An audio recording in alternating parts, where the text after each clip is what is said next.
हाँ, किस पद पे खड़ा है? क्या लगता है इस बार आप लोगों का कैसा माहौल है? ठीक लग रहा है। चुनाव जीत जाएंगे?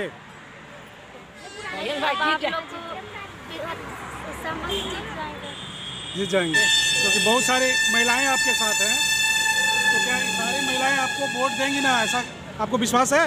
हाँ, विश्वास तो है। सभी लोग वोटर हैं आपके? हाँ। जीतने के बाद आपका क्या लक्ष्य है, कुछ करना है? किस तरह के विकास कीजिएगा? जो कुछ नहीं है पानी का दिक्कत है। वीरा सिंह चौहान है और मैं शोभा चौहान के प्रतिनिधि हूँ। प्रतिनिधि के रूप में जो कि मेरे पत्नी वार्ड सदस्य की प्रत्याशी है, पीछे से खड़ी कर लो, वार्ड नंबर 7 बहादुरपुर पंचायत से, और हम उनके सहयोगी। सर, आप दूसरे फील्ड में थे, अभी तक खेल के क्षेत्र में थे, पत्रकारिता में थे, अचानक राजनीति कैसे सूझी? अचानक राजनीति नहीं, समाज सेवा मेरा खून में है। विगत 20 वर्षों से भी अधिक समय से सामाजिक कार्यों में हम लगे रहे हैं। विभिन्न तरह का कार्य हम करते रहे हैं, जिसमें गांव का, समाज का, क्षेत्र का विकास हो, उसके लिए तत्पर हम लगातार रहे हैं कई वर्षों से। ये मेरा अचानक आने वाली बात नहीं है। हाँ, चुनाव पहली बार लड़ रहे हैं, ये बात सत्य है। वो भी चुनाव लड़ने का कारण है हमारे जितने भी माता बहन हैं, उनका आशीर्वाद है, उनका प्रेरणा मिला कि नहीं, आप एक जनप्रतिनिधि के रूप में उभर कर सामने आइए, ताकि जो हमारे गांव का, समाज का जो विकास अवरुद्ध है, किसी भी कारण से नहीं हो पा रहा है, उसको सुचारू रूप से और सही तरीके से हम लोग विकास कर सकें। तो आपने वार्ड सदस्य का ही चुनाव लड़ना क्यों स्वीकार किया? मुखिया था, जिला परिषद था, और भी बड़े पैमाने पर लड़ सकते थे। प्राथमिकता वार्ड सदस्य को विशेष है। सबसे पहले हम एक कहावत जानते हैं कि दिया तले अंधेरा, तो सबसे पहले हम अपने पेंदी को उजाला में लाना चाहते हैं। यानी कि जो सबसे पहले हमारे गांव है, हम गांव का विकास करना चाहते हैं। गांव का विकास इस कदर हो कि आने वाला समय में यहाँ प्रखंड ही नहीं, जिला ही नहीं, पूरे राज्य में मेरा गांव का नाम सबसे ऊपर हो।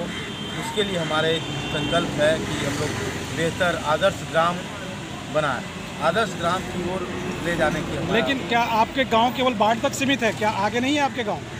नहीं, हमारा गांव अगर रूपस की बात करें तो 42 किलोमीटर में रूपस गांव फैला हुआ है। हमारा ये छोटी सी शुरुआत है और इस गांव से हम शुरुआत कर रहे हैं, और यह शुरुआत एक मिसाल बन के आगे बढ़ेगा। और आने वाला समय में हमसे प्रेरणा लेकर, जो 4-4.5 साल हम जो काम करेंगे, उससे प्रेरणा लेकर अन्य लोग अपनी रणनीति को बनाएंगे। किस तरह के रोड मैप है आपके सामने? रोड मैप क्या है आपके विकास का? हमारे पास सबसे पहले हमारे हर सेक्टर को हम लोग मजबूत करने के ऊपर काम कर रहे हैं। जैसे महिलाओं, आज के समय में हमारे यहाँ महिलाएं दिन भर अपने घर का काम करके बैठे रहती हैं, तो सबसे पहले आत्मनिर्भर और स्वरोजगार से उनको जोड़ना मेरा प्राथमिकता होगा। उसके अलावा शिक्षित रोजगार, बेरोजगार और अशिक्षित बेरोजगार युवा है।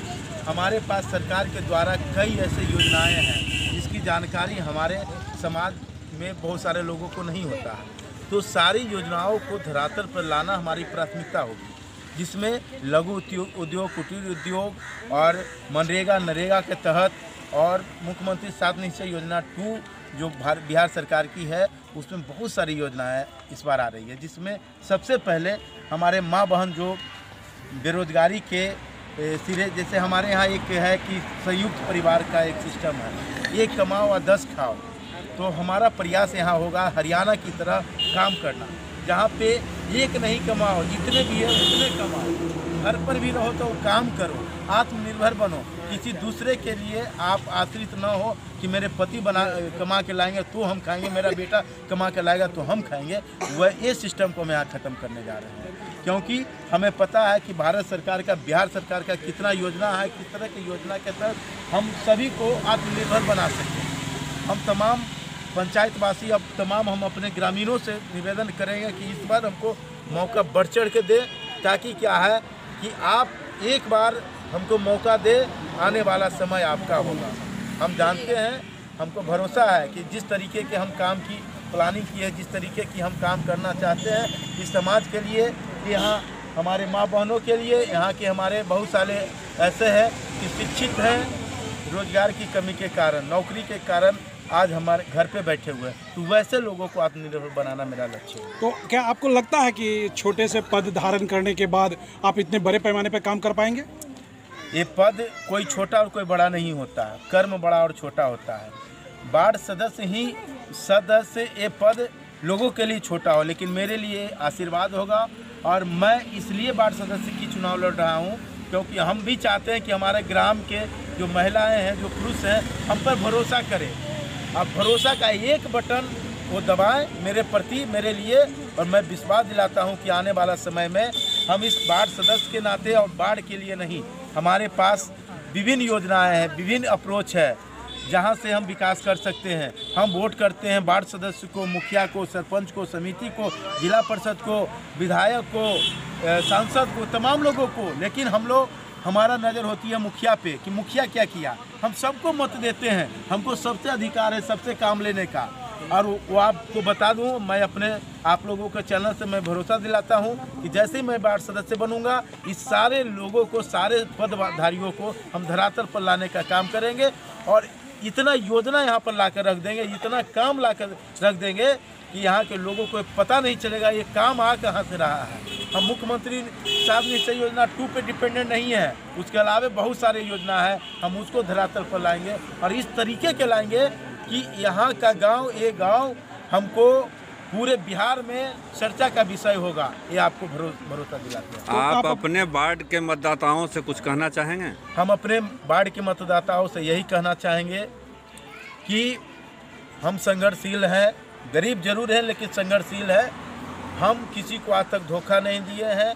हमारे पास जो है आपके लिए समर्पित है, तन मन धन से हम समर्पित हैं, रहे भी हैं। और बस एक ही चीज़ है कि आने वाला आगामी चुनाव में जो 8 दिसंबर को चुनाव होने वाला है, उसमें अपना एक एक वोट, कीमती वोट, अपना बेटा समझ के, अपना भाई समझ के आप हमको बटन 6 नंबर पे, जो कि टेबल फैन छाप है, इस पर अपना बटन दबाकर भारी से भारी मतों से हमें विजयी बनाएं और हम आपका यह ऋण आने वाला समय में चुका कर दिखा देंगे। एक ऋण स्वरूप आप हमको